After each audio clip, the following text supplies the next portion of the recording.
everyone, welcome back to my YouTube channel. For those who are new, I'm Kieron and I read law at the University of I'm at the University of Cambridge. That's of course referencing the current situation that we are in with regards to the coronavirus. Now, at this time I would have been in Cambridge, I would have been revising for my exams, hanging out with friends, being at the Cambridge Union, being able to go to the faculty, to the library, etc. But of course, due to the pandemic, that is impossible and I've had to return home. But just because there's a pandemic doesn't mean I haven't got exams, and it might be in your case that you've got exams coming up. And so what I thought in this video, I would just talk about what I'm doing to prepare for the exams, maybe giving some bits of advice along the way. So first of all, what I've been trying to do is make sure I've got an appropriate space, because obviously being at home isn't necessarily the best option. I sometimes find that I am more focused and more concentrated when I'm at university, when I'm working in the library, and obviously you see other people working. So it's a different environment to try and get used to. However, what I've tried to do, and I've been quite successful, is being able to get a study space. What you'll see is the kind of study space that I've got.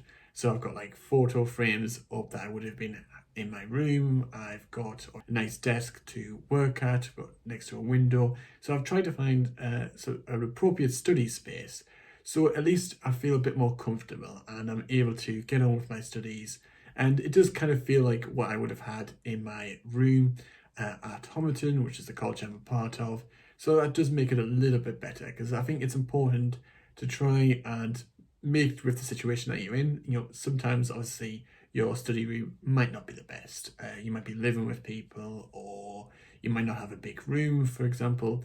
But the best thing is try and create some little space. You want to make it as comfortable as you can so that you can feel that you're able to study in that environment. So I think that's quite important. One of the other things I've also been doing is trying to be organized, and I've been using a spreadsheet on Excel. This basically organizes the different topics for each of the modules that I'm doing for the exams. And it was just organizing and just make sure that I've consolidated my notes, make sure I've put maybe like a revision tool together, and make sure that I've gone through it and looked over the notes for the exam. Obviously, my exams are open book, but that doesn't mean that we just, can just not revise it. We do need to still revise it, be familiar with it, and so that we're not necessarily relying completely on our notes when it comes to the exam. We are able to get on and do the exam. But I've put the spreadsheet together and I've been marking green, amber, red. Green meaning that I've done that, amber means I'm in the process of doing that, red means I haven't done that yet. And that's helped me to organize and work out what I need to do, because obviously when it's law, there's a lot of notes, there's a lot of cases, a lot of academic analysis, judgments, etc. to go through. So it's good to be able to try and get things organized and work out what I need to do. What I've also been doing via Excel is doing like a timetable. So what I've been trying to do is split up the day and have blocks of about 1.5 hours per module. So what I would do, for example, if I was looking at ouster clauses in administrative law, I would spend like 1.5 hours looking at that, and then afterwards I would then move on to maybe do something about contract, because I think it's important. Yes, obviously when you deal with like law, for example, there is a lot to talk about, there's a lot to go through.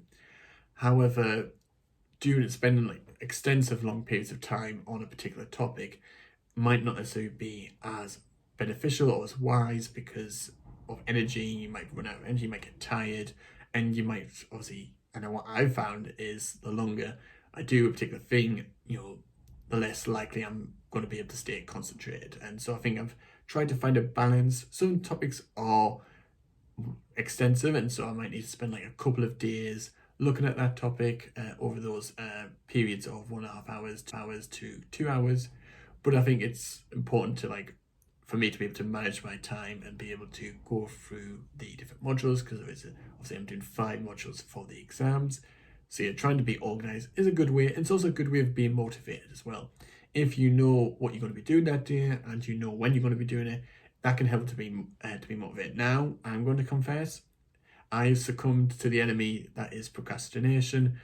That happens a lot. I might end up doing this, but then I end up wasting a bit of time, maybe just doing something else. Procrastination is just what it means to be human. But what I've tried to do to remedy that is to, make sure that I am being organised and that I've got this time scheduled in. But I've also made sure that I've scheduled in breaks, because what I wanted to make sure is for my mental health, but also just for, what makes sense, what makes common sense, and that is to have organized breaks. So, for example, I will give breaks for lunch, I will give breaks to read a book. So I'm currently reading John Burke's autobiography. I do a bit of Duolingo, learn a bit of French. So I'm giving myself breaks, and I think that's important. Yes, of course, you might need to study for your exams, but it's also important to chill and just relax and just give yourself some time to yourself. And it makes sense, to give yourself that time just to relax, just to chill, and just reflect or meditate, or just to give yourself some time to yourself, or time with your family, or maybe time to chat with friends via Zoom or whatever social media that you're using. And it is important to give yourself that time because it's good for your mental health, rather than stress yourself completely about exams.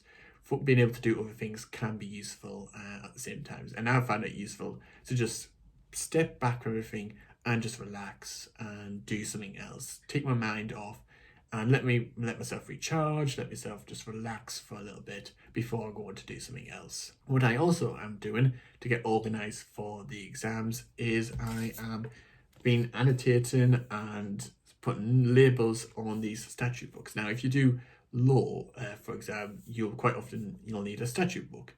Now, in normal circumstances, you wouldn't be allowed to annotate or highlight on the statute book because that statute book would be brought into the exam. It has to be clean, obviously, to avoid any suspicions that you've wrote answers in your book or whatever it might be. But because it's open book, we are allowed to annotate, highlight to our heart's content when it comes to the statute books. So I've labelled it here with all of the individual statutes that are relevant for the course. So this is about property law. So I've got acts like the Prescription Act, the Law of Property Act, pieces of legislation that are going to be useful for the course, whether I'm dealing with mortgages or whether I'm dealing with easements, for example. These are the pieces of legislation that are going to be relevant. And then what I'm doing is I'm going through the piece of legislation and highlighting the sections that are going to be needed, annotating where I will be using that particular section of that piece of legislation, and underline some key words in the legislation. Because sometimes when it comes to law and you're looking at acts of parliament, a piece of legislation, it may be worded in a particular way. And I've got to keep an eye on that when I'm thinking about either analysing that piece of legislation for an essay question or applying it to a scenario. So that's what I'm been doing, and it's colour coded. I like colour coding. I like highlighting. What more can you want when it comes to being able to do it as part of an open book examination? So those are the kind of things that I'm doing to get prepared. But I'm also just remembering, like I said before, to give myself breaks and to relax and just to balance work with rest and doing my best there. And luckily I've been able to take part in social events online, and that's been nice as well. So I think it's important.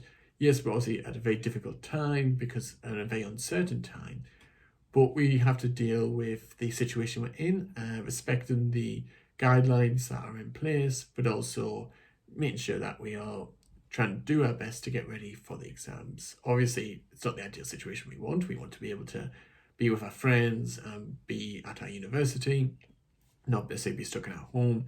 But like I said, that's the situation we're in. So I hope you found this video interesting, informative, or just something to watch because you're bored or just needed something to do. I hope you have found this video interesting. Make sure you stay safe, follow the rules, but also stay positive as well. And yeah, I hope to see you in the next video. Of course, you need to do the usual things, like follow me on Facebook and Instagram, subscribe to the channel if you haven't already. Why haven't you? There's lots of videos you can go and have a look at. Share the video, let other people know about it. And yeah, like I said, hope to see you in the next video.